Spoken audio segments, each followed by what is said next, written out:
دھولت پور کے ایک چھوٹے سے گاؤں میں رام نام کا ایک آدمی رہتا تھا جو دن رات محنت کرتا تھا۔ وہ ایک ایماندار آدمی تھا۔ وہ صرف اپنے ہنر پہ یقین رکھتا اور کام کرتا تھا۔ اس کا ہنر یہ تھا کہ وہ پانی پوری بنا کے بیچا کرتا تھا۔ اس کی پانی پوری اتنی سوادشٹ تھی کہ لوگ اس کے دیوانے ہوتے تھے۔ جب بھی وہ صبح اپنے پانی پوری کا ٹھیلا لے کے نکلتا تھا، آدھے ہی راستے میں اس کی ساری پانی پوری بک جاتی تھی۔ وہ اپنی اس روزی کی وجہ سے بہت ہی خوش تھا۔ وہ سارا دن یہی کام کرتا تھا، صبح پانی پوری بنا کے آتا اور شام تک اس کی ساری ختم ہو جاتی تھی۔ وہ اپنی چھوٹی سی زندگی میں اتنی ہی روزی پر بہت زیادہ خوش تھا۔ لیکن اس کی بیوی اتنے میں خوش نہ رہتی تھی۔ وہ چاہتی تھی کہ کچھ اور کام کرے اور زیادہ کماؤ، جس سے ہم امیر ہو جائیں، بڑا گھر ہو، ایسی سوچ رکھتی تھی۔ لیکن رام اسے سمجھاتا کہ ہم اتنے میں بہت خوش ہیں، جو من کرے وہ کھاؤ پہنو، لیکن خوش رہا کرو۔ لیکن اس کی بیوی باز نہ آتی۔ وہ گھر سے باہر جاتی، دوسرے لوگوں کو دیکھتی اور جیلس فیل کرتی اور سوچتی کہ میں بھی اتنا کچھ ہوتی۔ حالانکہ رام نے اسے کوئی کمی نہ دی ہوئی تھی، اچھا بنا کے کھاتے تھے، پہنتے تھے، پھر بھی وہ ناشکری ہوا کرتی تھی۔ کچھ دنوں بعد رام کی طبیعت بہت زیادہ خراب ہو گئی، جس کی وجہ سے وہ پانی پوری لگانا چھوڑ دیا۔ رام نے پانی پوری لگانا چھوڑ دیا تو ان کے گھر کا راشن ختم ہونے لگا تھا۔ کچھ دنوں بعد تو بالکل بھی ختم ہو گیا تھا۔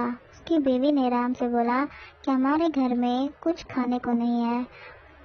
پھر رام بولتا ہے، تم ہمیشہ خدا کا شکر نہ کرتی تھی، ہر وقت ناشکری کرتی تھی کہ ہمارے پاس کچھ نہیں ہے، اس لیے خدا نے ہمیں یہ وقت دکھا دیا ہے۔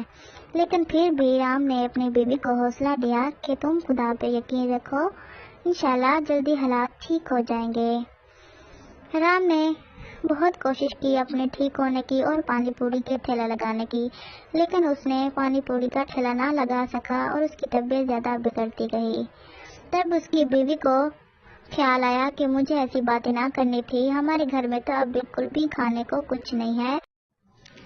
رام کی یہ حالت دیکھ کے اس کی بیوی کو کچھ احساس ہوا کہ اب میری شوہر کی حالت واقعی ہی بہت زیادہ بگڑ چکی ہے، کیوں نہ کہ میں کوئی کام کروں۔ اس نے پانی پوری کا ٹھیلا لگانے کا سوچ لیا، لیکن رام نے اسے منع کیا۔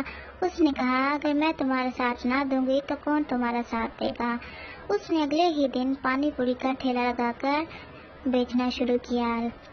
لوگوں نے اس کو دیکھا اور اسے پہ باتیں کرنے لگے کہ آج رام کی بیوی پانی پوری بیچنے آئی ہے، اس کی پانی پوری میں کیا سواد جو رام کی پانی پوری میں ہوا کرتا تھا۔ لیکن اس کی بیوی چپ چاپ کھڑی رہتی ہے۔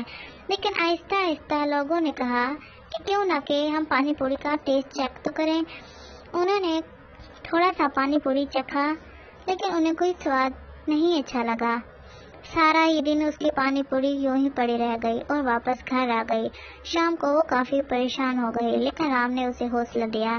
اگلے ہی دن جب اس نے پانی پوری بنایا تو رام سے کہا، اگر تم میری کچھ مدد کر دو اور اپنا ہاتھ کا ذائقہ مجھے بتا دو تاکہ میں پانی پوری اچھی بناؤں اور بیچ سکوں۔ رام نے اسے ساری ریسپی بتائی، جس سے رام کی بیوی نے پانی پوری بنا لی۔ اس نے پانی پوری کا پانی اور پانی پوری جب سب بنا لی تو بیچنے کے لیے ٹھیلا لے کے باہر نکلی۔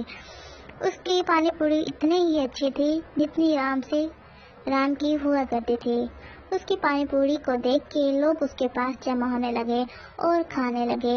جب اس کی پانی پوری لوگوں نے کھایا اور کہا کہ اتنی مثالے دار پانی پوری رام نے بھی نہ بنائی تھی جو آج تم بنا کے آئی ہو، اور وہ سارے بہت خوش ہو گئے تھے اور اس کی ساری پانی پوری بک گئی تھی۔ رام کی بیوی بہت زیادہ خوش ہوئی اور شام کو واپس گھر آئی اور صبح پھر یہی کام کرتی، پانی پوری بنا کے ٹھیلا لگاتی اور بیچ کر گھر واپس آ جاتی تھی۔ کئی دنوں بعد اس نے بہت سارے پیسے جمع کر دیے، جس سے وہ رام کا علاج کرواتی۔ رام کا علاج کروانے کے لیے وہ اسے ہسپتال لے گئی اور اس کا علاج کروایا۔ کچھ دنوں بعد رام بھی بالکل ٹھیک ہو گیا۔ رام کو ٹھیک دیکھ کے اس کی بیوی بہت زیادہ خوش ہوئی اور رام بھی بہت زیادہ خوش ہوا۔ اب وہ دونوں ساتھ ہی روز پانی پوری لگا کر بیچا کرتے ہیں اور اپنی زندگی میں خوش ہیں اور خدا کا ہمیشہ شکر ادا کرتے ہیں۔